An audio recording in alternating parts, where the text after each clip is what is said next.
السلام علیکم دوستو، میں یاسر صدیقی آپ کے ساتھ بندہ حاضر ہے۔ کویت کے محل پر ایک جملہ لکھا ہے، ایک فقرہ لکھا ہے، لو دامت لغیرک ما وصلت الیک۔ جو بادشاہ اس میں آتا ہے، جو امیر اس میں آتا ہے، رہتا ہے، کہ اگر یہ محل جس میں تو آج آیا ہے امیر بن کر، یہ اگر تیرے پچھلوں کے لیے ہمیشہ کے لیے ہوتا تو تجھے نہیں ملتا۔ تجھے کیوں ملا ہے؟ اس لیے ملا ہے کہ وہ پچھلے رخصت ہو گئے، ان کے لیے ہمیشہ کے لیے نہیں تھا۔ تو تجھے بھی یہ سمجھنا چاہیے تیرے لیے بھی ہمیشہ کے لیے نہیں ہے، تیرے جانشین بھی انتظار کر رہے ہیں۔ بیٹا انتظار کر رہا ہوتا ہے کہ باپ رخصت ہو تو سارے کارخانے کا، ساری کمپنی کا میں مالک ہو جاؤں۔ اس کا بیٹا انتظار کر رہا ہوتا ہے کہ یہ رخصت ہو تو میں آؤں۔ یہ دنیا اسی طرح چل رہی ہے۔ مولانا یوسف اصلاحی مرحوم و مغفور کے داماد ڈاکٹر سمین نے یہ ذکر کیا کہ انہوں نے مولانا سے خود سنا تھا۔ مولانا کہتے ہیں کہ میں نے 11 سال کی عمر میں قرآن مجید حفظ کیا۔ ہائی اسکول پاس کرنے کے بعد میرے والد محترم نے مجھے مدرسہ مظاہر العلوم سہارنپور میں داخل کروا دیا، جہاں میں علم دین حاصل کر رہا تھا، صرف اس لیے کہ میرے والد ایسا چاہتے تھے۔ میرے والد خود بھی حافظ قرآن اور شیخ الحدیث تھے۔ ہمارے محلے میں ایک درزی تھا جو آتے جاتے وقتاً فوقتاً مجھے کوئی نہ کوئی کتاب مطالعے کے غرض سے دے دیا کرتا تھا۔ میں نے کبھی بھی اس کی دی ہوئی کتاب نہیں پڑھی۔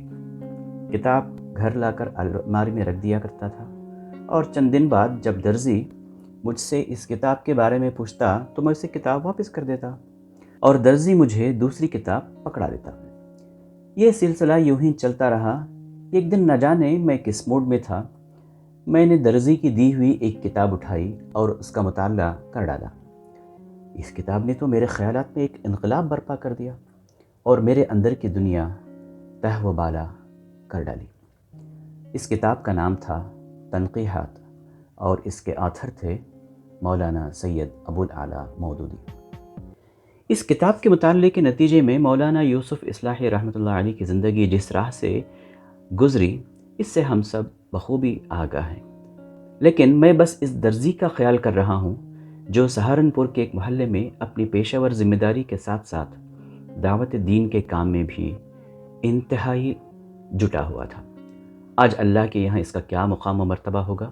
یوسف اصلاحی کی تحریر کردہ 100 سے زائد کتابیں اور ان سے حاصل کرنے والے علم اور اپنی زندگی تبدیل کرنے والے لاکھوں افراد کی نیکیوں کی برابر کی نیکیاں یقیناً اس کے نامہ عمل کا حصہ بھی ہوں گی۔ ہم نے آخری مرتبہ دعوت کے نقطہ نظر سے کسی کو کوئی کتاب کب دی تھی؟ میں اسی خیالوں میں گم ہوں۔ ہمارے سوچنے کی بات یہ ہے کہ ہماری زندگی کا پیریڈ کیسے گزرا ہے۔ کل ہم نہیں ہوں گے تو اللہ کرے ہمارا پیریڈ ایسا گزر جائے کہ جب ہم نہ ہوں تو لوگ دعائیں دیں، لوگ نیک نامی سے یاد کریں، یہ کہیں کچھ لوگ تھے جو اچھے کام کرتے تھے۔ وہ اپنی نوعیت کے منفرد انسان تھے، بہت ہی ایکسٹرا آرڈنری۔ اٹک شہر کے رہنے والے یہ نوجوان قیام پاکستان سے قبل حصول علم کے لیے ہند کے صوبے یوپی سرائے میر چلے گئے، مدرسۃ الاصلاح سے تعلیم مکمل کی، اور اسی سبب سے ان کے نام کے ساتھ اصلاحی لکھا جاتا ہے۔ بے سہاروں کے لیے رامپور یوپی میں علمی و تعلیمی کام کی بنیاد رکھا۔ یہ ان کا فیصلہ رامپور میں ہزاروں طالبات کے لیے ایک بڑی سطح کا خوبصورت ادارہ بنایا، ذکرہ کے نام سے ماہنامہ کا اجرا کیا، آداب زندگی اور آسان فقہ کی طرز پر درجنوں شہر آفاق کتاب لکھی۔ انڈیا سے باہر نکل کر وہ امریکہ، آسٹریلیا، افریقہ اور مڈل ایسٹ میں سینکڑوں تبلیغی و تربیتی پروگراموں میں حصہ لیتے رہے۔ لاکھوں انسانوں کے وہ سرپرست اور مربی تھے۔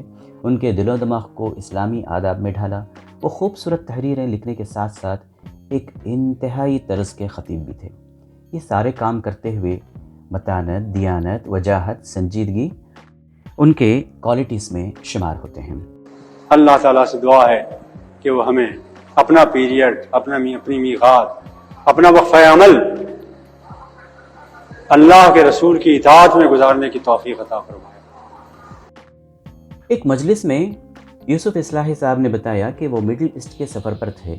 ہوائی سفر کے دوران ان کے ساتھ والی نشست پر بیٹھے کوٹ ٹائی میں ملبوس ایک شخص سے بات چیت کا آغاز ہوا تو بہت سارے موضوعات سامنے آتے گئے۔ سفر اختتام کو پہنچنے لگا تو اس نے اپنے ہینڈ بیگ سے ایک کتاب نکال کر مجھے دی اور کہا، آپ پڑھے لکھے انسان لگتے ہیں، میں آپ کو یوسف اصلاحی صاحب کی یہ کتاب تحفہ کرتا ہوں، اسے ضرور پڑھیے گا۔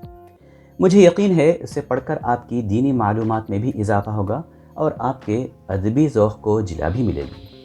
میں نے اجنبی سے مسکراتے ہوئے اپنی ہی کتاب آداب زندگی شکریہ کے ساتھ وصول کی۔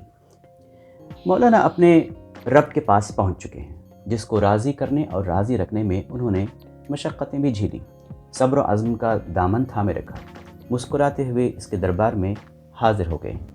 انا للہ و انا الیہ راجعون۔ اللہ تعالیٰ ان کی خدمات کو قبول فرمائے، جنت الفردوس میں جگہ دے اور ہم سب پسماندگان کو صبر جمیل عطا فرمائے۔ قطع تاریخ وفات۔